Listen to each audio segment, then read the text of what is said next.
देखिए अपन किसकी चर्चा करेंगे, ह्यूमन रिप्रोडक्शन। यदि अपन बात करें ह्यूमन रिप्रोडक्टिव सिस्टम की, तो ह्यूमन रिप्रोडक्टिव सिस्टम को कितने पार्ट में पढ़ना है आपको। सबसे पहले तो अपन किस पर चर्चा करेंगे, ऑर्गन पर। जो ह्यूमन रिप्रोडक्टिव के कौन से हैं, ऑर्गन पर चर्चा करेंगे। इसके बाद अपन क्या देखेंगे, गैमेटोजेनेसिस। क्या देखेंगे, गैमेटोजेनेसिस। गैमेटोजेनेसिस के बाद क्या पढ़ेंगे, गैमीट का ट्रांसफर। क्या पढ़ेंगे, गैमीट का ट्रांसफर। जैसे ही गैमीट का ट्रांसफर हो जाएगा, गैमीट ट्रांसफर के बाद क्या पढ़ेंगे, फर्टिलाइजेशन। क्या पढ़ेंगे, फर्टिलाइजेशन। फर्टिलाइजेशन के बाद अपन पढ़ेंगे पोस्ट फर्टिलाइजेशन। ठीक, पोस्ट फर्टिलाइजेशन की प्रक्रिया में कई सारी चीजें देखेंगे। तो जाइगोट का फॉर्मेशन देखेंगे, उसके साथ एम्ब्रियो का डेवलपमेंट। एम्ब्रियो डेवलपमेंट में भी पहले मोरुला बनेगा, ब्लास्टुला बनेगा, ब्लास्टोसिस्ट बनेंगे, गैस्ट्रुला बनेंगे। ठीक, इसके बाद क्या होगा, इम्प्लांटेशन। क्या होगा, इम्प्लांटेशन। इसके बाद क्या होगा, गैस्ट्रेशन। क्या होगा, गैस्ट्रेशन, गर्भावस्था अवधि। इसके बाद क्या होगा, पास्चुरेशन, प्रसव। इसके बाद लास्ट में क्या होता है, लैक्टेशन। सबसे लास्ट में क्या होता है, लैक्टेशन। ठीक है, इस प्रक्रिया में सबसे पहले अपन चर्चा करेंगे किसकी, जो ऑर्गन्स हैं, इन ऑर्गन्स के बारे में देखेंगे। यदि अपन बात करें रिप्रोडक्टिव ऑर्गन, तो रिप्रोडक्टिव ऑर्गन कितने प्रकार के होते हैं, दो। एक होते हैं प्राइमरी सेक्स ऑर्गन और एक कौन होते हैं, सेकेंडरी सेक्स ऑर्गन। यदि अपन बात करें प्राइमरी सेक्स ऑर्गन, तो प्राइमरी सेक्स ऑर्गन वो होते हैं जो क्या करते हैं, गैमेट का फॉर्मेशन करते हैं। जबकि सेकेंडरी सेक्स ऑर्गन कौन होते हैं, जो गैमेट के परिवहन और परिपक्वन में क्या करते हैं, सहायता करते हैं। यदि अपन बात करें प्राइमरी सेक्स ऑर्गन, तो मेल में क्या होते हैं, टेस्टिस, जबकि फीमेल्स में क्या होते हैं, ओवरी। अब हम चर्चा करेंगे किस पर, मेल रिप्रोडक्टिव सिस्टम पर। यदि मेल रिप्रोडक्टिव सिस्टम की बात करें, तो मेल रिप्रोडक्टिव सिस्टम को अपन को 3 चरणों में पढ़ना है। पहला तो क्या रहेगा, प्राइमरी ऑर्गन्स। इसके बाद अपन पढ़ेंगे क्या, एक्सेसरी ट्यूब्यूल्स या एक्सेसरी ऑर्गन। इसके बाद पढ़ेंगे एक्सेसरी ग्लैंड। क्या पढ़ेंगे, एक्सेसरी ग्लैंड। सबसे पहले देखेंगे प्राइमरी ऑर्गन, फिर क्या देखेंगे, एक्सेसरी ऑर्गन्स या एक्सेसरी ट्यूब्यूल्स। इसके बाद देखेंगे एक्सेसरी ग्लैंड को। ठीक, यदि अपन बात करें प्राइमरी ऑर्गन्स में, तो प्राइमरी ऑर्गन्स में क्या आते हैं, टेस्टिस। यदि मनुष्य की बात करें, तो मनुष्य में प्राइमरी सेक्स ऑर्गन में क्या आते हैं, टेस्टिस। और टेस्टिस कितने होते हैं, एक जोड़ी। टेस्टिस कितने होते हैं, एक जोड़ी होते हैं। क्या करते हैं, गैमीट का फॉर्मेशन। क्या करते हैं, गैमीट का फॉर्मेशन करते हैं। यदि अपन बात करें, जो टेस्टिस होते हैं, होते कहां हैं, तो टेस्टिस कहां होते हैं, शरीर के बाहर। कहां होते हैं, शरीर के बाहर। स्क्रोटम सैक एक थैलीनुमा संरचना है। कहां पर, एक स्क्रोटम सैक में होते हैं। यदि अपन बात करें स्क्रोटम सैक की, तो कहां पर होता है, शरीर से बाहर होता है। यदि बात करें इसकी बनावट की, तो जो स्क्रोटम सैक होता है, 2 आवरणों से घिरा होता है। बाहरी आवरण को क्या कहा जाता है, डर्टोस मसल्स। क्या कहा जाता है, डर्टोस मसल्स। जबकि जो एक आंतरिक आवरण होता है, इसको क्या कहा जाता है, स्पर्मेटिक फेसिया। जो डर्टोस मसल्स है, इसके 2 काम हैं। एक काम क्या होता है, संकुचन और शीतलन कराता है। गर्मी के समय क्या कर देता है, शिथिल कर देता है, जबकि सर्दी के समय क्या कर देता है, संकुचित, जिसके कारण पूरा स्क्रोटम या तो शिथिलित हो जाता है या संकुचित हो जाता है। इसके बाद इसका दूसरा काम होता है तापमान को नियंत्रित करना। क्या काम होता है, तापमान को नियंत्रित करना। पूरे शरीर के टेम्परेचर से 2 से 2.5 अंश सेल्सियस क्या करता है, कम। क्यों, क्योंकि स्पर्मेटोजेनेसिस क्रिया शरीर के तापमान से कम तापमान पर ही होती है। ठीक, इसके बाद यदि अपन बात करें स्क्रोटम सैक में जो टेस्टिस होते हैं, किसके द्वारा जुड़े होते हैं, तो गोवर्नाकुलम। किसके द्वारा जुड़े होते हैं, गोवर्नाकुलम। यदि अपन बात करें, जो टेस्टिस होते हैं, क्या पहले से ही स्क्रोटम सैक में आ जाते हैं, ऐसा नहीं है। ये जो शुरू है भ्रूणीय अवस्था में जो स्क्रोटम टेस्टिस होते हैं, कहां पाए जाते हैं, उदर गुहा में, एब्डोमिनल कैविटी में। इसके बाद जैसे ही जन्म होता है, जन्म के बाद ये टेस्टिस कहां आते हैं, स्क्रोटम सैक में। ये किसके द्वारा आते हैं, इंग्वाइनल कैनाल के द्वारा। किसके द्वारा, इंग्वाइनल कैनाल के द्वारा आएंगे। कई बार क्या होता है, टेस्टिस उदर गुहा में ही रहते हैं, ये बाहर ही नहीं आते हैं। ऐसे टेस्टिस को कहा जाता है छुपे हुए टेस्टिस या क्रिप्टोकॉर्टिज्म। क्या कहा जाता है, क्रिप्टोकॉर्टिज्म। और इसके द्वारा फिर शल्य चिकित्सा के द्वारा इनको क्या किया जाता है, कट करके बाहर स्क्रोटम सैक में लाया जाता है। ठीक, ये तो हो गई क्या, इसको जो टेस्टिस हैं कहां होते हैं उसकी चर्चा, जिसमें होते हैं उसको भी पढ़ लिया। अब हम चर्चा करते हैं किसकी, टेस्टिस की। यदि हम टेस्टिस की संरचना देखेंगे, तो टेस्टिस 3 आवरणों से घिरा होता है। यदि हम टेस्टिस की संरचना देखेंगे, तो कितने आवरणों से घिरा होता है, 3 आवरण से। जो बाहरी आवरण होता है, इसको कहा जाता है ट्यूनिका वेजाइनेलिस। क्या कहा जाता है, ट्यूनिका वेजाइनेलिस। पैराइटल और विसरल 2 लेयरों से मिलकर बना होता है। किससे, पैराइटल और विसरल लेयर से। ये टेस्टिस के अग्र भाग को ढकता है, जबकि पश्च भाग को नहीं ढकता है। इसके बाद अपन यदि बात करें दूसरी लेयर की, तो दूसरी लेयर किसकी होती है? ट्यूनिका एल्बोजिनिया। किसकी? ट्यूनिका एल्बोजिनिया एक ऐसा आवरण होता है, रेशेदार आवरण है। कैसा है? सफेद रेशेदार आवरण है, और यही आगे जाके किसको बांटता है? टेस्टिकुलर लोब्यूल्स को। यह टेस्टिस को खंडों में बांटता है। उन खंडों को क्या कहा जाता है? Testicular lobules. ये कितने होते हैं? 250, 200 से 300 होते हैं। एनसीईआरटी में लिखा है कितने? 250, और वही सत्य है। ठीक, तो टेस्टिकुलर लोब्यूल्स की बात करेंगे तो कितने होते हैं? 250 होते हैं। इनका निर्माण कौन करता है? तो ट्यूनिका एल्बोजिनिया। कौन करता है? ट्यूनिका एल्बोजिनिया। यदि अपन बात करें, एक टेस्टिकुलर लोब्यूल्स में क्या होती है? 1 से 3 सेमिनिफेरस नलिकाएं। क्या होती हैं? 1 से 3 सेमिनिफेरस नलिकाएं होती हैं। किसके द्वारा घिरी हुई होती हैं? ट्यूनिका वेस्कुलोसा। जो आंतरिक आवरण है, आंतरिक आवरण को क्या कहा जाता है? ट्यूनिका वेस्कुलोसा। ठीक, यदि अपन बात करें सेमिनिफेरस ट्यूब्यूल्स की, तो ध्यान रखना है सेमिनिफेरस ट्यूब्यूल्स कितनी होती है? 1 से 3 एक लोब में। और ऐसे कितने लोब हैं? 250। किसमें? एक टेस्टिस में। टेस्टिस कितने होते हैं? 2। ठीक, यदि अपन बात करें सेमिनिफेरस नलिकाओं की, यदि सेमिनिफेरस नलिकाओं की कार्ड को देखोगे आप, तो सेमिनिफेरस नलिकाओं का जो बाहरी आवरण होता है, इसको कहा जाता है ट्यूनिका प्रोप्रिया। क्या कहा जाता है? Tunica propria. जो आपको जो बाहरी आवरण दिख रहा है, क्या कहलाता है? Tunica propria. इसके अंदर होता है जर्माइनल एपिथेलियम। जो आपको एक कोशिका दिख रही है, क्या कहलाती हैं? जर्माइनल एपिथेलियम। ठीक है, ये जर्माइनल एपिथेलियम में की जो कोशिकाएं होती हैं, दो प्रकार की होती हैं। एक कैसी होती है? क्यूबाइडल, और एक होती है कॉलमनर। एक कौन होती है? क्यूबाइडल, एक होती है कॉलमनर। जो क्यूबाइडल होती है वो कौन सी होती है? जर्म कोशिकाएं। जबकि जो कॉलमनर होती है, कॉलम के समान होती है, कौन सी होती है? Sertoli cell. जर्म कोशिकाएं आगे जाके किसका निर्माण करते हैं? स्पर्म का। जबकि जो सर्टोली सेल्स होती है आगे जाके किसका निर्माण करती है? पोषण प्रदान करती है। किनको? स्पर्म को। ठीक, इसके अंदर जो खाली स्थान होता है, इसे क्या कहा जाता है? Interstitial space. क्या कहा जाता है? Interstitial space. इस इंटरस्टिशियल स्पेस में कुछ कोशिकाएं पाई जाती हैं, जिन्हें क्या कहा जाता है? इंटरस्टिशियल सेल या लीडिंग कोशिकाएं। क्या कहा जाता है? इंटरस्टिशियल सेल या फिर लीडिंग कोशिकाएं। जो इंटरस्टिशियल सेल या लीडिंग कोशिकाएं हैं, क्या करती हैं? टेस्टोस्टेरोन का सीक्रेशन करती हैं। स्त्रावण। किसका? टेस्टोस्टेरोन, जो मेल हार्मोन है। ठीक है, किसका स्त्रावण कराती हैं? टेस्टोस्टेरोन का।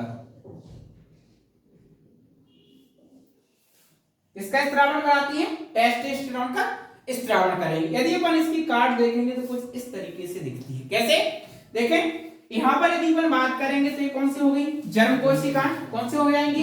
जर्म कोशिका। ये कौन हो गई? Sertoli cell. इस स्थान को बोला जाता है इंटरस्टिशियल स्पेस। इस इंटरस्टिशियल स्पेस में जो कोशिकाएं होती हैं, वो कहा जाता है इंटरस्टिशियल सेल या फिर लीडिंग कोशिकाएं, जिनका काम क्या है? टेस्टोस्टेरोन का स्त्रावण कराना।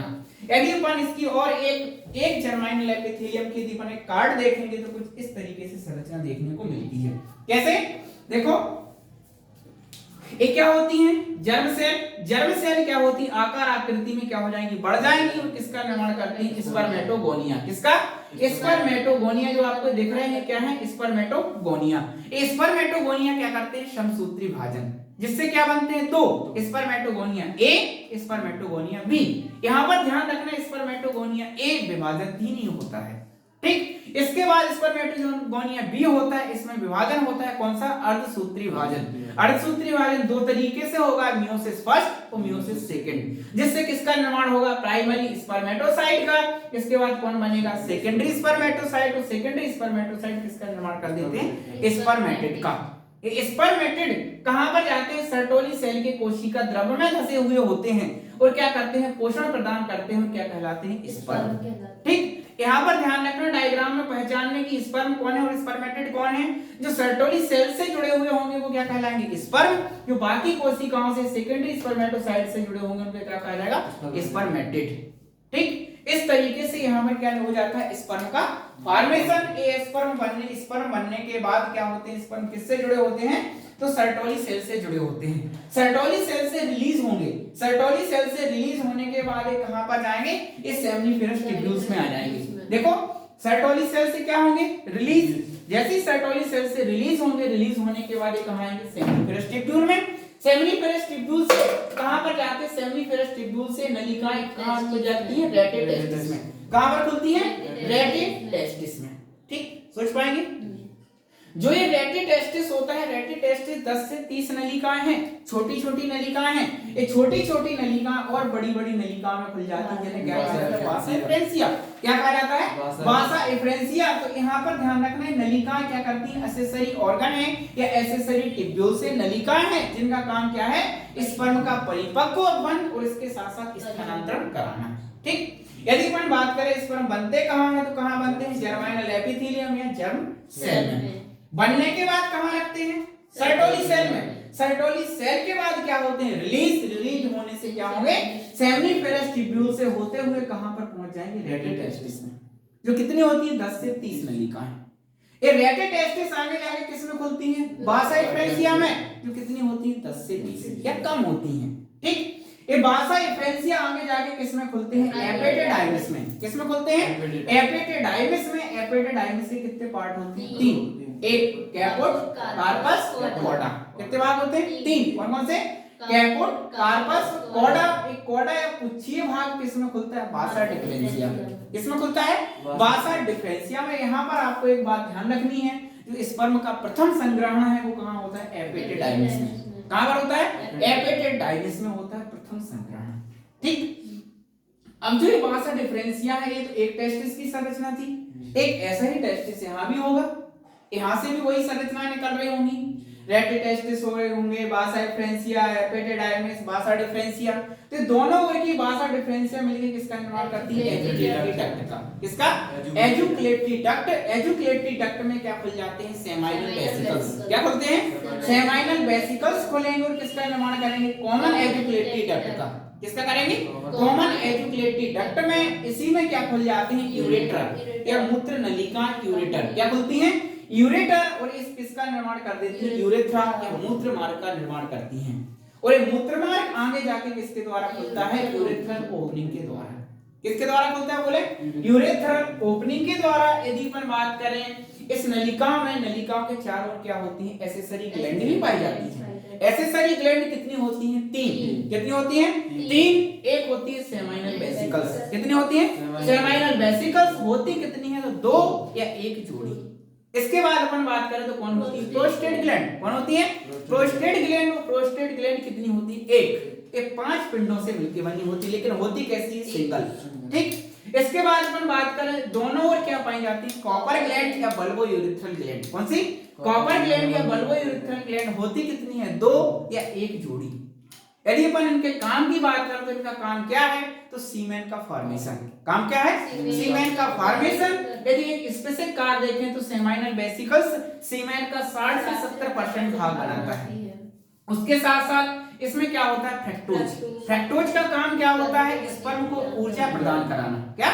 स्पर्म को ऊर्जा प्रदान कराना। इसके साथ साथ इसमें फाइब्रिनोजन जो ब्लड क्लॉटिंग को कराएगा। उसके साथ साथ क्या होता है? प्रोस्टाग्लैंडिन। प्रोस्टाग्लैंडिन का काम होता है वेजाइनल ट्रैक को संकुचित कराना, ताकि स्पर्म जैसे ही वेजाइनल ट्रैक में छोड़े जाएंगे ऊपर बढ़ाए जाएंगे। ठीक है, इसके बाद अपन बात करें किसकी? प्रोस्टेट ग्लैंड की। किसकी बात करें? Prostate gland. तो जो प्रोस्टेट ग्लैंड होती है, इसके कई सारे स्त्रावण होते हैं। इनमें आपको मेन याद रखना है कैल्शियम। किसका स्त्रावण करता है? कैल्शियम का। इसके साथ साथ इसमें फास्फेट भी होते हैं, सिट्रिक एसिड भी होते हैं, इसके बाद प्रीफाइब्रिनोलाइसिन एंजाइम भी होते हैं, ब्लड क्लॉटिंग एंजाइम भी होते हैं, कई सारी चीजें होती। सबसे ज्यादा इंपॉर्टेंट क्या है? कैल्शियम। एनसीईआरटी में सिर्फ 3 ही चीज लिखी है, फ्रक्टोज, कैल्शियम और कुछ एंजाइम। ठीक, यदि अपन बात करें प्रोस्टेट ग्लैंड, तो प्रोस्टेट ग्लैंड सीमेन का 30% भाग बनाती है। कितना? 30% भाग बनाती है। इसके बाद अपन बात करें कॉपर ग्लैंड, तो कॉपर ग्लैंड सीमेन के फॉर्मेशन में कोई रोल नहीं निभाती है। कॉपर ग्लैंड का काम क्या है? एक तो लुब्रिकेशन और दूसरा काम क्या है? अम्लीय माध्यम को क्षारीय माध्यम बनाना। क्यों? क्योंकि यहाँ से यूरिन भी आएगा, तो ये अम्ल, और यूरिन कैसा होता है? अम्लीय। अम्लीय होने का ये मार्ग कैसा हो जाएगा? अम्लीय। स्पर्म की क्या हो जाएगी? इसीलिए क्या किया जाता है? अम्लीय माध्यम को क्या बना दिया? क्षारीय बना दिया जाता है। ठीक, एक्सेसरी ऑर्गन में अपन ने देखा था एक्सटर्नल जेनिटेलिया। क्या देखा था? External genitalia. तो एक्सटर्नल जेनिटेलिया के रूप में क्या होता है? पेनिस। यदि अपन पेनिस की बात करें तो पेनिस का अग्रभाग या पीछे वाला भाग जो लंबा होता है उसे क्या कहा जाता है? बॉडी। ठीक, अग्र फूला हुआ भाग क्या कहलाता है? Glans penis. इस पर एक फोल्डेबल त्वचा होती है, उसे क्या कहा जाता है? फोरस्किन। यदि अपन बात करें और आंतरिक संरचना देखेंगे तो तीन प्रकार के या तीन रज्जुओं से या फिर बंडलों से मिलकर बना होता है। जो पार्श्व में दो बंडल होते हैं उन्हें क्या कहा जाता है? कार्पस कोवर्नोसा। कार्पोरा कोवर्नोसा। क्या कहा जाता है? कार्पोरा कोवर्नोसा। कहां होते हैं? साइड में। लेकिन कहां तक जाते हैं? ग्लांस पेनिस तक ही खत्म हो जाते हैं, ग्लांस पेनिस के आगे नहीं जाते हैं। यदि अपन बात करें मध्य में, तो मध्य में क्या होता है? कार्पस स्पोंजियोसम। क्या होता है? कार्पस स्पोंजियोसम होता है, जिसका अग्रभाग क्या हो जाता है? फूला हुआ होता है, ये अंत तक जाता है। कौन सा जाता है? कार्पस स्पोंजियोसम। सोच पाएंगे? ठीक, इस तरीके से एक्सटर्नल जेनिटेलिया की क्या हो जाती है? संरचना। और यहां पर आपने भी देखा क्या बन गए? स्पर्म भी बन गए और यहीं से क्या हो जाते हैं? बाहर निकल जाते हैं। ठीक, इसके बाद अपन इसमें पढ़ेंगे गैमेटोजेनेसिस की गैमीट्स कैसे बनते हैं, उसको किस में देखेंगे? नेक्स्ट लेक्चर में। ठीक है, सोच पाएंगे? आया?